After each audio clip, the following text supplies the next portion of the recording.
জয় হিন্দ। আমি অরিজিৎ। আপনাদের সকলকে কম্পিটিটিভ গাইডেন্স বাই অরিজিতে স্বাগতম জানাই। একটু আগেই আরআরবি এনটিপিসি যে গ্র্যাজুয়েট লেভেলের অ্যান্সার কি রিলিজ হয়েছে। তো যেমনটা আমি আপনাদের দুপুরের ভিডিওতে বলেইছিলাম যে আজকে সম্ভাবনা ছিল 4টের সময়, যেটা সত্যিও হয়ে গেছে। তো আমিও আপনাদের মতোই মার্কস দেখলাম। তো আপনারা দেখতেই পেয়েছেন, আমি শর্টসও দিয়েছি একটা। আর এখানেও আমি দেখাচ্ছি যে আমার নিজের মার্কস কত হলো। আর আমি নিজের মার্কস থেকে কিভাবে কি বৃত্তান্ত নিয়ে আপনাকে বলতে চাই যে আপনি কত পেলে সেফ থাকতে পারেন। তো চলে আসি। দেখুন, এই যে দেখতে পাচ্ছেন যে আমি টোটাল আউট অফ 100 আমি অ্যাটেম্প করেছিলাম 90 খানা। আমি 90টা অ্যাটেম্প করেছিলাম আর 10টা আনঅ্যাটেম্পটেড। এর মধ্যে 81 খানা কারেক্ট হয়েছে আর 9 খানা আপনার রং হয়েছে।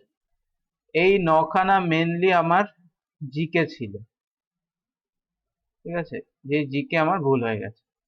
না ম্যাথস ভুল হয়েছে একটাও, না রিজনিং ভুল হয়েছে, কিচ্ছু ভুল হয়নি। এই বছর যেটা দেখা যাচ্ছে, বা এই বছর বলতে গেলে এই এনটিপিসি তে যেটা দেখা যাচ্ছে, আপনারা দেখতে পারবেন যে অ্যাভারেজ মার্ক একটু বেড়েছে। আগের বছরের যে এনটিপিসি গুলো হয়েছিল তার থেকে অ্যাভারেজ মার্কস অনেকটাই বেশি বৃদ্ধি পাবে।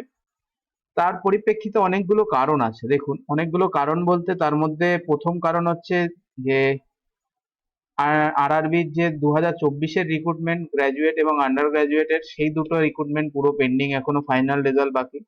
তো সেই ছেলেমেয়েরা কি পরীক্ষা দেবে না? অবশ্যই দেবে। তো তারা পরীক্ষা দিয়েছে। তারপরে যারা সিজিএল এর ক্যান্ডিডেট আছে তারা এক্সাম দিয়েছে।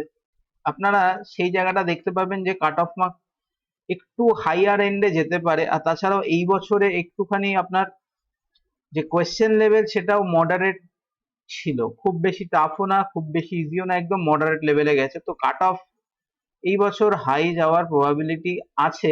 এবার এখনো ঠিক করে ডেটা পাওয়া যায়নি, সম্ভবত 2-3 দিনের মধ্যে একটা ডেটা পাওয়া যাবে, হিউজ অ্যামাউন্ট। তো সেই ডেটা থেকে বলা সম্ভব হবে যে আপনার র স্কোর কতর মধ্যে থাকলে আপনি সেফ জোনে থাকতে পারেন।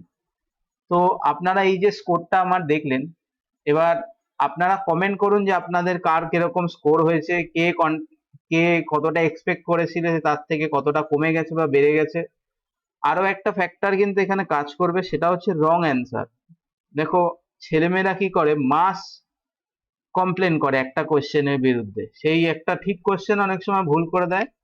তো সেই জায়গাগুলো খুব আনসার্টেন, এই জায়গাতে এখনো অবধি বলা যাচ্ছে না। আপাতত সকলেই জানো যে তোমার এই সামনে যে নাম্বারটা দেখাচ্ছে এটাই তোমার র মার্কস। কিন্তু ফাইনালি যখন রেজাল্ট দেওয়ার পরে যে স্কোরটা দেখাবে তার সাথে এই স্কোর নাও মিলতে পারে। কারণ সেখানে রং অ্যান্সার দেখাবে দুটো একটা, আবার নাও দেখাতে পারে। তো সেখানে অনেকগুলো ফ্যাক্টর কাজ করছে। আমি আশা করবো এই ভিডিওটি যারা দেখছো তোমরা সবাই তোমাদের যে মার্কস পেয়েছো, কে কোন জোনের থেকে এক্সাম দিয়েছো, সেগুলো তোমরা অবশ্যই কমেন্ট করে জানাবে। ঠিক আছে? আর রইলো বাকি কাট অফের অ্যানালাইসিসের ভিডিও। এই কাট অফের অ্যানালাইসিসের ভিডিও আমি চেষ্টা করছি হাতে একটা পর্যাপ্ত পরিমাণে ডেটা আসার পরে, যেটা থেকে এটা বানানো যাবে, সেই অনুযায়ী আমি চেষ্টা করছি, চেষ্টা করব 2 থেকে 3 দিনের মধ্যে একটা কাট অফের ভিডিও দেওয়া। Thank you.